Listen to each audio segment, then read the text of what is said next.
yaba Imana Yves yaba Bingber twamonye muri pressing Imana Yves yamburaga umupira ntawurenze metero 2 bagahita bamukuraho Abataka barira atake rwose nyuma yo kubona uyu mukino rero Rayon Sport murayiha amahirwe ki muri shampiyona no muri confederations Confederation nta mahirwe nyiko yo kurenga Tanzania uko rega nayo nyiha rwose yigarukire vuba itaratwitsa amafaranga ijye kure oya ntabwo nyine irakina ntabwo yasuna uko bakinaga na Yanga equipe imwe ya 12 muri Afrika mu gihe Rayon Sport ni classified ntabwo twabigira kandi na Singida irani classified ariko turebye kuri Singida tukareba Gamondi tukareba Singida yabaye yakane muri championnat Tanzania tukareba Singida yatsinze Simba muri kimwe cya kabiri cy'igikombe cy'igihugu ikajya finali gatsindwa na Azamu 2 tukareba transfer zivugwa muri Singida babawuco nabandi bose biyongeramo ukareba na style y'imikinire n'ukuntu Singida imaze iminsi komanga ku marushanwa nyafrika yatsinze ibitego 2 muri mu Misiri na future ibatsinda bitatu bakuramo n'equipe imaze iminsi komanga ukabona ko no mu mikine muri Tanzania iyo umaze kuvuga Simba ukavuga Yanga na Azamu idutekereza kuri Singida nk'ikipe ifite amafaranga kandi equipe imaze iminsi iri gukomanga kuza muri urutore rw'amakipe meza muri Tanzania ariko urebye nka Rayon ni ku munsi w'ejo ikintu kiri positive kuri Rayon ku munsi w'ejo n'abafana abafana bagerageje kuza kuko kubona abafana mu 32 ikindi kiri positive ni wasiri kuko guhamagara bari abantu bakaza ku rwego baje rwose na presentation no gutegura kubanja gukonveka ikipe nka Yanga ikaza hano wabonye kari n'ikintu na leta ubwayo yabashyigikiyemo ikavuga ati mwazanye equipe ishobora kuza hano muri ya gahunda y'ubukero rugendo bushingiye kuri sport mwakoze ikintu cy'ingenzi cyane wabonye ko na Rayon Day bayitekereza kuzayikira muri za gahunda za Rwanda Convention Bureau nk'igikorwa kitabirwa n'abantu batandukanye ariko kubijyanye no mu kibuga no kuri kw'Imana usibye wenda nka action nk'ebyiri zahagurukije abari nta kintu na kimwe umuriro yavuga ngo navuye hano ndebye ngo nishimira champion igira ibyayo ariko ibijyanye n'imitoreze umwaka ushize muri championnat ikipe ya Singida match Fazare ndumva yaratsinzwe kimwe ku busa muri retour Young Africans batsinda ibitego 2-1 ariko Young Africans yari ifite groupe yuzuye ko Rayon Sport yahuye na Young Africans aba bakinyi bahuye bamwe muri bo bari muri equipe nationale igice cya kabiri n'ikipe ya gatatu ba Dickson Job ni bahari ba Clement Muzize ni bahari ba Datiri Yahya ni bahari ba Ibrahim Ahmad ni bahari urumva rero bose babaye bahari bishokeye ko nabira bitego 3 byari bube byinshi kurushaho niyo pakomagumamo igice cya kabiri byari bugere muri 2 muri champion byari muri 4 rwose byari birashoboka cyane so nekereza ko kuri Rayon Sport imbere ya Singida nayo ikomeje kwiyubaka nibyo ariko iyi game nanone niba ari abakosora bagira ibyo bakosora nicyo nari ngiye kubabaza urebye muri politiki ari cyo bita ubushake bwa politiki urebye ubushake bw'abayobozi ba Rayon barabufite kweri iyo gahunda yo gukomeza kongeramo abakinnyi bazabafasha ibyo byuho dufite mukurikije ko mu mazi iminsi mubyumva mubibona ubwo bushake burahari yabanze bakomveke bano banya Senegal Dianya wenda iso Dianya garuke no defenseur mwiza ku isoko ho ugiye kureba na groupe bafite ubona yuko imyanya myinshi bajya bayifitemo abakinnyi benshi byasaba kugira aho basohora ubu tuvuga groupe turavuga Abataka ubu ngubu bagera kuri 2 turavuga Imana Yves turavuga Bingber turavuga abamediateur ni benshi Rayon Sport igeza yihengeka igafata Basane cyangwa Kitoga bakamwatakisha none se kuki bahengeka kandi ari system yatuma abakinnyi bose bajya mu myanya yabo ariko n'umutoza Rotfi iriya system ya 3-4 akina 3-5-2 ushobora no gukina 3-4-3 ugakina abadefenseri 3-4 bo hagati none ugashyiramo abo winga 2 n'umwataka umwe n'umutoza abantu bari kumutunga urutoki ko uyu mutoza Rotfi muri mukura muri assessment bamuhaye ntabwo bagomba kumwongerera ese mbabeshye yakiye imikino 90 ya champion yinjizwa ibitego 90 uvuze ngo buri match yarinjizwa last season mukura ari mu mwenda w'ibitego mukura saison yose umwaka ushize saison yose n'igikombe cy'amahoro yatsinze ibitego 28 umwaka wose abantu bashukwa no kuba yatsinze apere gatsinda na Rayon ariko ntabwo abantu bashinga gati kuba mukura atsinzwe na Rutsiro 3 ku busa igatsindwa na Marine mukuru ubushize yagiye itsindwa mu match abantu batatekereza ko yatsindwa ikazi gatsindwa match nini uyu mutoza ntakubiswa na Yanga kuri iyi match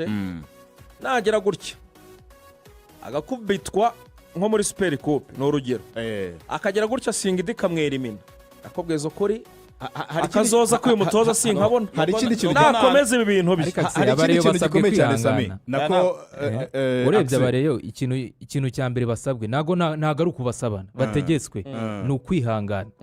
umutoza mushya ku mikinire mishya ku bakinnyi bashya harimo n'abakinnyi badafite experience. Ibi bintu ntabwo byaza ngo bite bifata muri sezi imwe. Hari igihe ibi bintu iyi systeme y'umutoza hari igihe binasaba sezi ebyiri eshatu kugira ngo ifate. Kandi ko kwihangana kw'abari ubona rotifi ubona ashaka kumva no gukosoka ko erega ikibazo cya Rayon, ikibazo cy'imikino ya rotifi nuko ifata abakinnyi bari beza ba Rayon ikabagira babi. Mbese Basane ntiyari ishusho w'abareyo mu myaka ishize. Iyi systeme ashatse yanayivugurura akakina 3-4-3 kuko nayo irashoboka abawinga bagakina aho yango bagume kuri 3-5-2 abataka babiri kandi afitemo abawinga bashobora kugira icyo bagaragaza aba Basane n'abandi natumva bizamugora. Ariko nanone akse byagaragaye ko muri match zo kwitegura iyi match ya Young Africans ziri lokale bazitwayemo neza. Uretse ngira ngo ikipe ya Etincelle yabatsinze izindi match bagiye bazitsinda kugira ngo bagire ibyo bakosora bifatika mbere yo gukina na Singida. No gukina match zitari ku rwego nk'izo bakinaga kuko izi match ziri ku rwego zizo bakinaga za Etincelle za Gorilla za Gasogi n'izindi. Izi match ntago ziri buze kubereka ishusho ya Rayon Sport ya nyayo. Ko muri izi match ugiye kureba uburyo bazitwaragamo ibitego hafi 10 bagira ama clean sheet mu buryo bukurikirana. Uretse match ya Etincelle bijijwe n'igitego bakeneye gukina izindi game zifatika nizo zabapimisha bya nyabyo. Bakinaga na Gorilla nyine izo match ari cyo benshi babonaga ariko nyine n'urwego rutari urwaye ku ma clean sheet. Niyo mpamvu no kwitegura Singida niba ari abitegura neza bashaka izindi match nyine z'amakipe abarusha. Za Vipers na zazamu ziri mu Rwanda zigiye kuza mu Rwanda bazige. Rotifi mu mikino 90 yatoje mukuru atsinze imikino 36 anganya 26 atsindwa 29 injije ibitego 103 atsindwa ibitego 90 bizeho ni igitego buri match. Ngaye nguko igihari abareyo ahubwo bafatiraniza za Vipers igiye kuzikigarana amafaranga bayabonye bagerageze nibatongera kuryana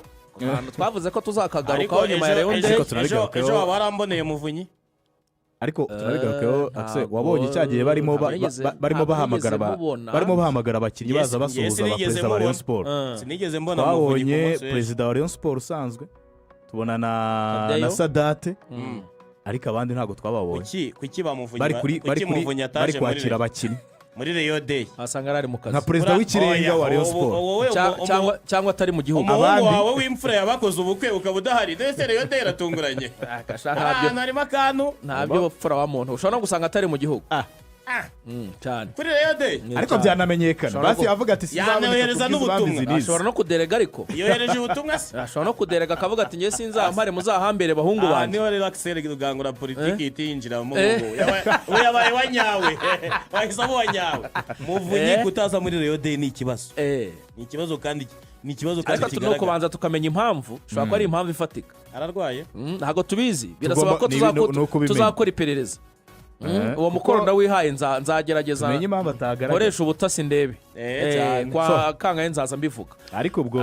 nanone Rayon Sport kuva mu 2019 itsinze match imwe yonyine kuri Rayon Day batsinze Gasogi bafungura mu 2019 izindi match zose zabura abanyoye yaba za Kiyovu za Kenya Police yaba Vipers amakipe yose yagiye abatsinda no kuri nshuro na Young Africans irabatsinze.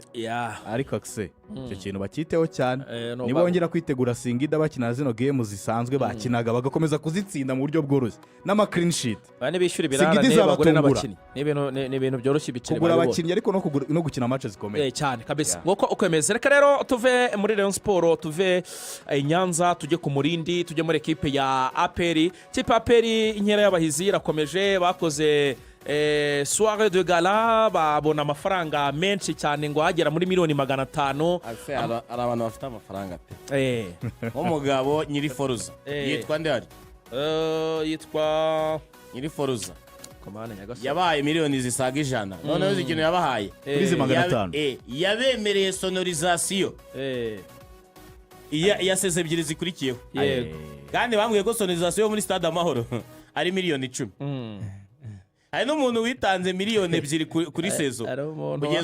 kugeza ubuzima bwe bwose. Ari umuntu wambwiye buri mwaka ari umuntu wambwiye arambwira ati rero buriya wowe ibintu bya Rayon arambwira ati njye nshobora kuguha amazina 5 bya Rayon bya Peri bya Rayon arambwira ati nshobora kuguha amazina 5 y'abantu b'abakire b'abareyo nzi ariko mu buryo bumwe cyangwa ubundi bashyira agafaranga muri aperi urumva no muri iriya soire rero muri iriya fundraising harimo abareyo ariko bashyizemo ubwatsi bwinshi urumva muri ekipe ya aperi nuko ejo afande chairman yatubwiye ko yari gara y'intare nkuru intare nkuru ngo zarateranye zikora biriya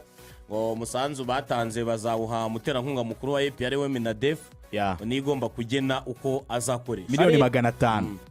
ikubitiro ubwo nabonye na president wa APR basketball nawe yaritanze menshi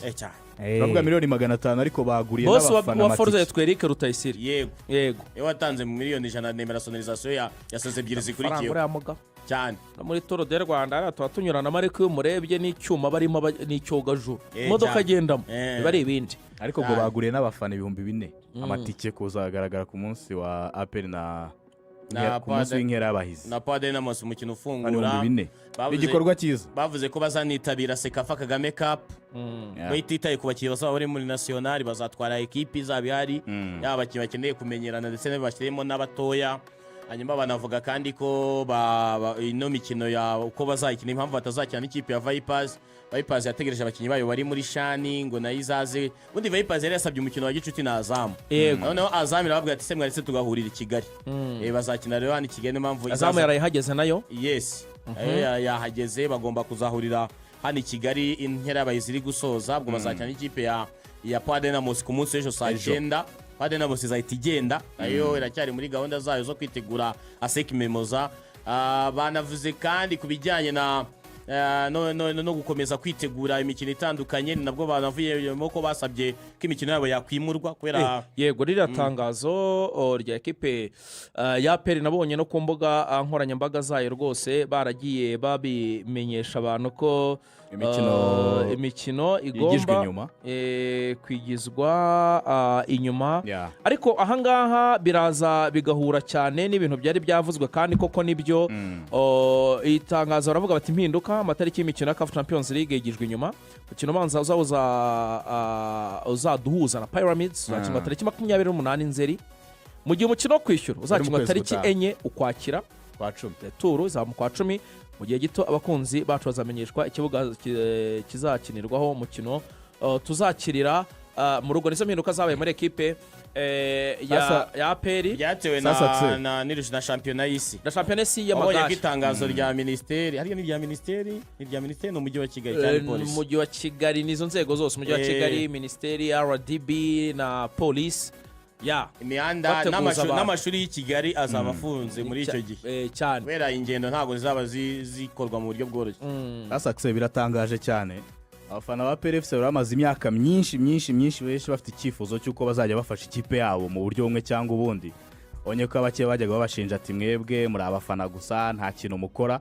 ariko igikorwa cya mbere bahawe amahirwe yo gufasha ekipe bakahita bakusanya miliyoni 500 mu minsi itambutse barimo bakusanya miliyoni 40 byaragoranye abakeba twavugaga ari amafaranga abafana ba APFC ariya twibukije abantu miliyoni 500 AXEL n'amafaranga menshi cyane ari miliyoni 100 zatanzwe na Forza na boss Eric Rutayisire